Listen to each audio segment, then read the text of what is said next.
Bienvenidos a La Pelota Manda. En este segundo episodio de la temporada 2 nos metemos de lleno en uno de los sistemas más utilizados y también más malinterpretados del fútbol moderno, el 1-4-3-3. Pero no desde la etiqueta, sino desde la lógica que lo sostiene.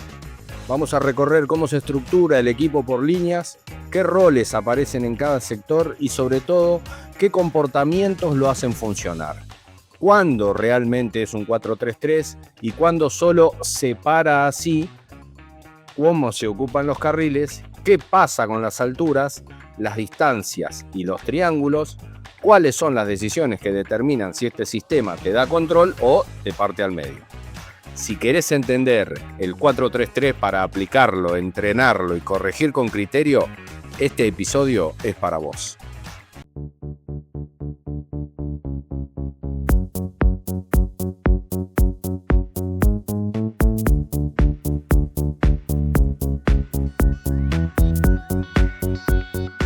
Nos metemos de lleno entonces en el pizarrón, en la mente de los entrenadores que definen el fútbol moderno. Vamos a analizar a fondo uno de los sistemas más influyentes, debatidos y utilizados del planeta, el 4-3-3, sin duda uno de los más importantes. La misión que nos hemos propuesto es entender por qué esta combinación de números es la base para tantos equipos de élite y descifrar si su flexibilidad es realmente la clave de su éxito. Vamos a desglosar esto. La palabra clave es flexibilidad, porque el 4-3-3 es mucho más que un dibujo. Es una declaración de intenciones, es una filosofía de juego que en esencia busca dominar el partido a través del control del mediocampo para luego desatar el caos en ataque. El 4-3-3 es una máquina de crear dilemas para el rival. A ver, con ese triángulo en el medio te obliga a decidir. ¿Salís a presionar y dejás espacios a tu espalda o te replegás y le dejás controlar el partido a su antojo? Es una trampa constante. Es una trampa táctica constante. Hoy veremos la película completa, cómo se transforma, cómo respira y qué futbolistas se necesitan para que funcione. Pero empecemos por el principio, porque esta máquina no se inventó ayer. ¿De dónde sale el 4-3-3? Los sistemas han evolucionado muchísimo desde esas formaciones casi prehistóricas donde veíamos hasta 10 tipos dedicados solo a atacar. Y esa es una evolución fascinante y como casi todo en el fútbol, nace de la necesidad de solucionar un problema. Antes del 4-3-3 dominaban sistemas como el antiguo piramidal, el 2-3-5 o la famosa WM de Herbert Chapman en el Arsenal. Recordemos la temporada 1 y su primer episodio, la pirámide invertida. Buscaban superioridades en ataque, pero el verdadero punto de inflexión, el momento en el que el 4-3-3 toma forma, es en la Copa del Mundo en Chile de 1962. La selección de Brasil, que venía de ganar en Suecia 1958 con un 4-2-4 que era ultra ofensivo, se dio cuenta que necesitaba más equilibrio. El 4-2-4 sonaba a que dejabas abierta la puerta de atrás de par en par.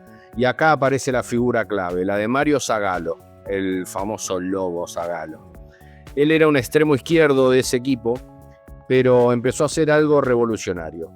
Retrocedía en forma sistemática para reforzar el medio campo. O sea, no era un simple extremo. En Argentina esa función se la apodó wing ventilador. El wing ventilador era un jugador que va y viene cubriendo, ¿no?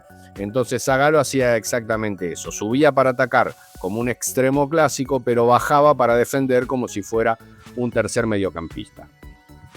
Ese movimiento de abanico le dio el apodo y lo más importante, le dio a Brasil un equilibrio que nadie tenía. Fue la primera vez que un sistema presentaba de inicio más defensores que atacantes. Fue un cambio de paradigma. O sea, que el sistema que hoy vemos en los equipos de élite de Guardiola nació casi por accidente, podríamos decirlo así, ¿no? Por la disciplina y el sacrificio de un solo jugador en un mundial hace 60 años. Nació entonces del ingenio táctico para resolver una vulnerabilidad y esa idea de equilibrio sigue siendo el corazón del sistema. Claro, Lo que pasa es que a lo largo de los años, entrenadores como Rinus Michels con la Naranja Mecánica o Johan Cruyff con el Dream Team del Barcelona, lo llevaron a otro nivel. Lo convirtieron en un sistema de posesión y de presión asfixiante. Entonces, más allá de la historia, si volvemos a esa idea de la máquina de crear dilemas, ¿cómo funciona en la práctica? ¿Cuáles son sus principios fundamentales hoy en día? Y esto se basa en 3 pilares que están interconectados. El primero y el más importante es la batalla por el mediocampo. El centro del campo es todo. El triángulo que forman el pivote y los 2 internos es el motor de todo. Su objetivo es tener siempre superioridad numérica o al menos posicional en esa zona. Si controlas el centro, controlas el ritmo del partido. El segundo pilar es el juego de posesión y movilidad. La idea es mover el balón con rapidez, el famoso toque, pero no por tenerla nomás. Es para mover al rival, agotarlo y que aparezcan los espacios. Y esto exige que todos se muevan con y sin balón. Y por último, el tercero, que tiene que ver con la flexibilidad de la que hablábamos al principio, es la flexibilidad táctica como su mayor virtud. Un 4-3-3 bien trabajado es un camaleón. Cuando defienden, los extremos bajan y se puede llegar a convertir en un 4-5-1 muy compacto. Difícil de penetrar. Si la presión es alta y cuando ataca puede ser un 3-4-3 súper agresivo, si los centrales se proyectan y el pivote se incrusta entre los centrales, hace que cambie constantemente durante el mismo partido. Hablábamos de flexibilidad y creo que en ninguna parte se ve más claro que en los perfiles de los jugadores, porque el 4-3-3 en el papel es solo un dibujo, pero la elección de un solo jugador puede cambiar por completo la historia que cuenta el equipo. Analicémoslo línea por línea, empezando por esa sala de máquinas que es el mediocampo. El mediocampo, como decíamos, es el motor y generalmente se compone de un pivote y 2 interiores. El pivote, el número 5, es el ancla. Por un lado, proteger a los centrales y ser el primer escudo. Y por el otro, ser el primer constructor, el cerebro que inicia el juego con un pase limpio. Pensemos en jugadores como Busquets o Rodri, que son maestros en eso. Y luego están los internos, que para mí son los jugadores más exigidos de todo el sistema. Sin duda alguna son una mezcla de artistas y obreros. Necesitan una calidad técnica altísima para jugar en espacios reducidos, girar bajo presión y filtrar pases que rompan líneas, pero a la vez deben tener un despliegue físico brutal para presionar la salida del rival, hacer coberturas y además llegar al área contraria. La elección de esos 2 internos define completamente el cómo se juega. No es lo mismo un interior asociativo o un perfil como el de Iniesta o Xavi tenían en el Barcelona, que buscaban el control constantemente con el pase, la pausa, que internos con mucho recorrido o tipos que fueran de área a área como podían hacerlo Arturo Vidal o actualmente Federico Valverde en el Real Madrid, que son pistones que cubren todo el campo y llegan por sorpresa. El sistema en el pizarrón es el mismo, pero la ejecución y el estilo son el día y la noche. Uno te da control y el otro te da vértigo. Y esa misma lógica de perfiles se aplica al tridente ofensivo. Amplitud y gol. Esa es su misión.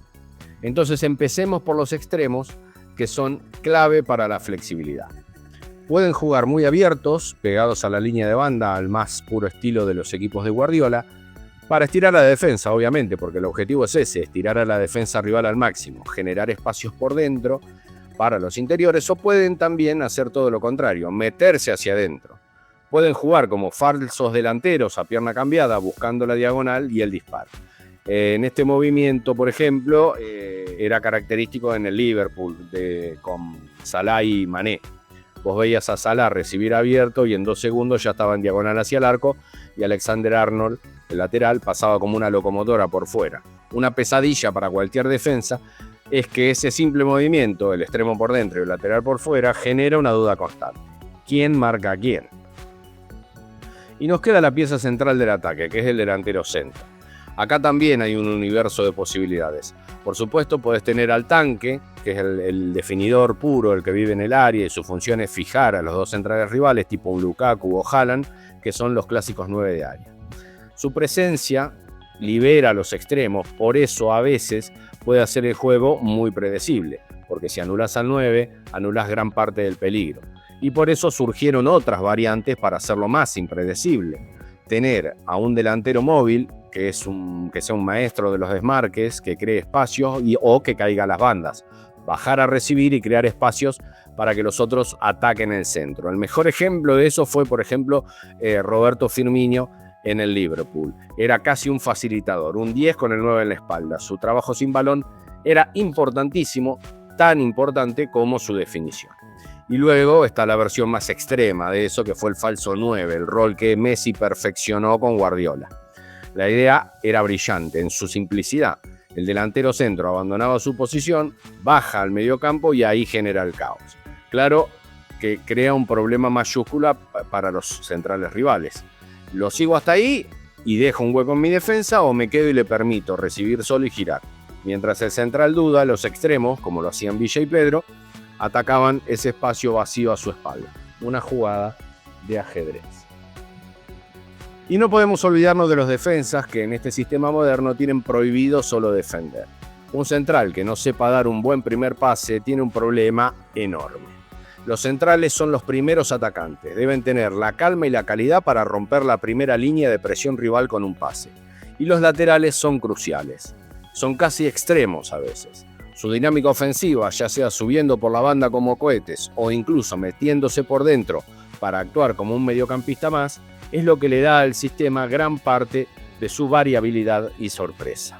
Y esa variabilidad es un arma de doble filo, porque todo ese movimiento ofensivo, todos esos espacios que se generan para atacar, también pueden convertirse en los huecos perfectos para que te liquiden en la contra.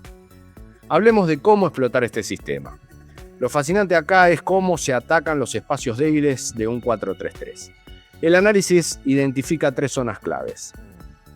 La primera es la espalda del delantero rival. Ese espacio que queda entre su primera línea de presión y su mediocampo. Si se logra superar, tenés campo para correr. Ahí es donde un mediocampista con buena conducción de balón puede hacer mucho daño. La segunda zona vulnerable son los costados del pivote. Esos cuadrados interiores se abren si lográs girar el juego rápidamente de un lado a otro. Claro, como el pivote tiene que bascular y en ese movimiento se genera un espacio que un interior inteligente puede llegar a atacar, es donde aparece otra vulnerabilidad. Y la tercera, quizás es la más obvia, es el pasillo entre el extremo y el lateral rival, especialmente si el extremo no baja mucho. Es un espacio muy vulnerable, sobre todo si el extremo de ese lado no tiene mucho sacrificio defensivo. Ya identificamos los puntos débiles en el mapa, pero ¿cómo se llega hasta ellos en la práctica? ¿Cuáles son las jugadas claves? Hay movimientos muy específicos, por ejemplo, para superar la presión alta en la salida del balón, y la clave es la paciencia y el concepto del tercer hombre. El tercer hombre, un concepto vital en el juego de posición, y es casi como un truco de magia táctico. La idea es simple. En lugar de buscar un pase directo a un compañero que está marcado, usás a un cómplice. Buscás que tu central derecho, por ejemplo, si tiene el balón y en el mediocentro está libre, pero el pase directo a tu lateral está cortado. Entonces le das el balón al mediocentro, el segundo hombre que con un solo toque se la pasa al lateral, ese es el tercer hombre que ahora recibe de cara y con ventaja. Es como hacer rebotar la pelota en una pared para evitar al defensor. Justo eso, mover el balón para desajustar, no para salir al primer toque. Es atraer la presión a un punto para liberar a otro y más adelante en la zona de creación. Y ahí se busca atacar esos espacios a los costados del pivote. Una jugada clásica es jugar con el delantero de espaldas que deja de cara para un interior que llega a la carrera y con ventaja. Y en zona de finalización, ahí hay movimientos letales como la llegada en paralelo del interior desde la segunda línea, que es muy difícil de defender. Y algo crucial, el extremo, del lado contrario al balón, tiene que llegar a cerrar la jugada, o sea, llegar al área como un segundo 9. No puede quedarse abierto mirando jamás. ¿Cómo haces para no sufrir todo eso? ¿Cómo se defiende? La defensa es un trabajo de coordinación casi telepática. La primera clave es la compactación. El equipo tiene que moverse en un bloque corto y estrecho, ahogar al rival. Esa es la idea. El espacio entre la línea defensiva y la del medio campo debe reducirse a unos 10 o 15 metros. No dejarle espacios para recibir y girarse. Y para lograr eso, todo el equipo tiene que moverse al unísono. Esa es la segunda clave, la basculación. El equipo tiene que moverse en bloque como si estuvieran atados por una cuerda invisible. Si la pelota está en la derecha, todo el equipo se inclina hacia allá. Y ahí los extremos son fundamentales.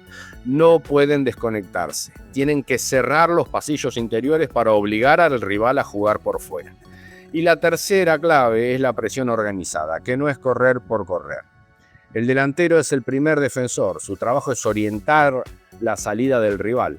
Una vez que el balón va a esa banda, los interiores saltan a presionar y el pivote siempre está detrás barriendo, haciendo las coberturas. Y el sistema se transforma para cerrar los espacios. Porque después de todo esto, que suena como un casi sistema perfecto, digamos, que es flexible, te da control y que tiene múltiples variantes, también tiene grietas, por supuesto, y es importante conocerlas. Su principal vulnerabilidad es el contraataque, la consecuencia directa de la vocación ofensiva. Si los dos laterales suben al ataque al mismo tiempo y el equipo pierde el balón en una mala zona, los enormes espacios a sus espaldas son una invitación al gol, el famoso correr para atrás. Otro problema puede ser el aislamiento del delantero centro. Si el equipo no es capaz de hacerle llegar el balón en buenas condiciones, el 9 puede pasar todo el partido peleando solo contra los dos centrales. Le exige ser un jugador muy fuerte y técnicamente superdotado. Y en el medio, a pesar de ser el punto fuerte, también puede sufrir. Y esta es una debilidad táctica muy interesante. Puede sufrir inferioridad numérica en el mediocampo contra sistemas que acumulan gente por dentro, como un 4-4-2 en rombo o un 3-5-2. Te superan en número, tus tres mediocampistas pueden verse completamente superados, pero en un momento, ¿no se supone que la presión organizada de los tres de arriba debería compensar eso? Si el delantero y los interiores hacen bien su trabajo, ¿realmente es una inferioridad tan clara? En teoría sí. La presión debería evitar que el rival conecte con esa superioridad, pero si el rival tiene centrales y un pivote con muchísima calidad para salir de esa primera presión, ahí se complica. Una vez que lo logran, tus tres mediocampistas se encuentran en un 3 versus 4 o un 3 versus 5 muy difícil de gestionar. Requiere de un esfuerzo físico y una inteligencia táctica enormes. Y eso nos lleva a la última gran debilidad: exigencia física y mental. Este sistema no es para cualquiera. Requiere jugadores muy inteligentes que entiendan el juego, que sepan cuándo y cómo moverse y con una capacidad física excepcional. Los interiores y los laterales terminan los partidos absolutamente vacíos. Después de desglosarlo, creo que la idea principal es que el 4-3-3 no es una formación rígida, sino una estructura increíblemente flexible. Su éxito no depende tanto de los números, sino de la inteligencia, la polivalencia y las características de los 11 jugadores que lo interpretan. Y su principio fundamental es la batalla por el control del mediocampo. Su popularidad hoy en día radica precisamente en ese equilibrio que ofrece, una estructura defensiva sólida y un ataque impredecible. Una estructura defensiva que, bien trabajada, puede ser muy sólida y al mismo tiempo un potencial ofensivo tremendamente variado y dinámico que le permite al equipo ser camaleónico. En un fútbol cada vez más fluido, donde las posiciones son cada vez menos fijas y se habla más de funciones, estamos llegando a un punto en el que describir a un equipo como un 4-3-3 solo nos dice cómo se paran cuando no tienen el balón. Y la verdadera táctica, la esencia de su juego, reside en todos esos movimientos y funciones que rompen por completo esa estructura inicial.